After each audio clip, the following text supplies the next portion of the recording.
Dziś porozmawiamy sobie o switchach Akko Matcha Green i sprawdzimy, czy faktycznie jest to najlepsza budżetowa propozycja. Więc jeśli chcecie się tego dowiedzieć, to koniecznie oglądajcie do końca.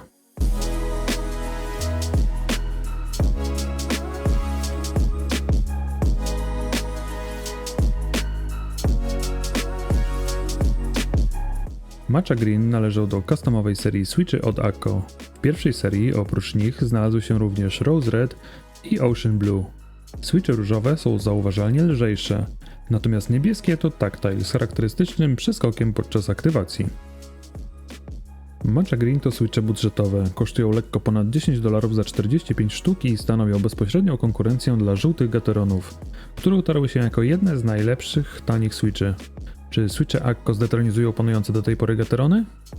Matcha Green to switche liniowe, stosunkowo ciężkie. Siła nacisku potrzebna do ich aktywacji to 50 gramów, natomiast bottom out przy dystansie 4 mm to 62 gramy. Gaterony Yellow to również switche liniowe o takich samych statystykach, czyli 50 gram siły nacisku w przypadku aktywacji, a bottom out przy 4 mm to również 62 gramy. Zacznijmy od opakowania, które jest naprawdę dobre. Na froncie mamy nazwę i zdjęcie switchy, natomiast z tyłu jest przedstawiony wykres oraz wszystkie niezbędne informacje. Dalej ukazuje nam się sztywne, eleganckie opakowanie z połyskującym logiem Akko, po którego otwarciu ukazują nam się switche równo rozłożone na plastikowej tacce. I tutaj pro tip, tackę tę możemy wykorzystać jako prowizoryczny lubing station do smarowania switchy. Same switche są w żywym, zielonym kolorze i wyglądają bardzo ładnie. Oczywiście po włożeniu ich do klawiatury nie będziemy ich widzieć, ale to zawsze przyjemnie pracować z przełącznikami miłymi dla oka. Dzięki temu sprawiają wrażenie bardziej premium. Switche mają obudowę typu Keil, dzięki czemu są bardzo dobrze spasowane. Nie ma potrzeby zakładania im switch filmów.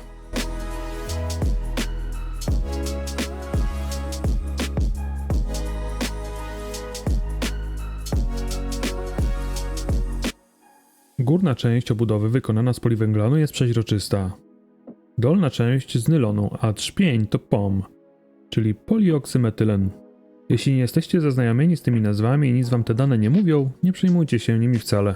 Od materiałów, z jakich zrobione są switche i sposobu ich budowy zależy dźwięk, jaki te switche wydają podczas użytkowania. W tym przypadku dźwięk jest stosunkowo cichy, niski i przyjemny. Switche te są bardzo gładkie, zwłaszcza po nasmarowaniu. Mają przyjemny bottom-out dzięki zastosowaniu progresywnych sprężynek, co wraz z dźwiękiem składa się na bardzo fajne odczucia z użytkowania.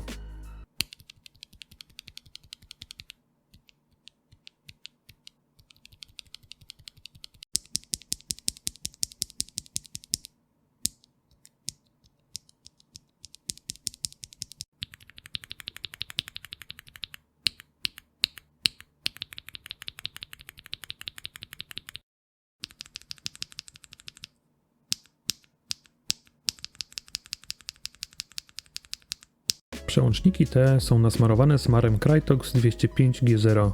W tym momencie jest to najlepszy smar do switchy liniowych. Smarowałem je osobiście na live, na którym pokazuję też różne modyfikacje klawiatur, więc jeśli was to interesuje i nie chcecie przegapić kolejnych, to już teraz subskrybujcie wraz z dzwoneczkiem, aby być zawsze na bieżąco. I pamiętajcie, że każdy like pod tym filmem to jeden dobrze nasmarowany switch. Wracając do naszego testu, pokażę wam, jak te switche brzmią w porównaniu do Gateronów czerwonych, które można znaleźć w stokowych klawiaturach mechanicznych.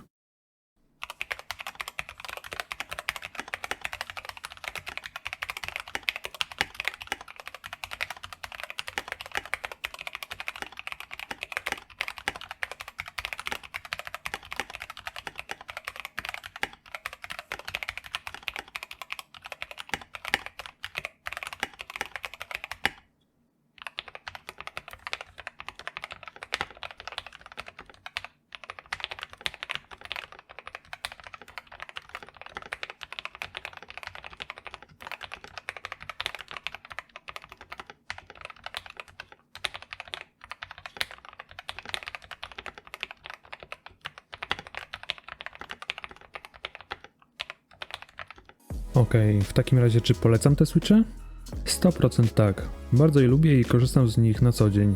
Są tanie, dobrze wykonane i dają naprawdę ogromną satysfakcję z użytkowania. Zwłaszcza gdy je nasmarujemy. Jak wypadają w bezpośrednim starciu z popularnymi Gateronami Yellow? Matcha Green są bardziej gładkie prosto po wyjęciu z pudełka. Natomiast po nasmarowaniu ta różnica już się zatraca. W kwestii dźwięku Gaterony brzmią odrobinę wyżej od Akko, które są lekko przytłumione, ale ta różnica też nie jest duża. Cena za te switche jest bardzo zbliżona. Mi osobiście bardziej pasują Matcha Green. Z racji budowy nie trzeba zakładać im filmów, natomiast Gateronom switch filmy by się przydały, żeby zmniejszyć luzy na obudowie. Dodatkowo przemawia do mnie kolorystyka i opakowanie od Akko. Ale niezależnie od tego jaki będzie wasz wybór, nie traficie źle.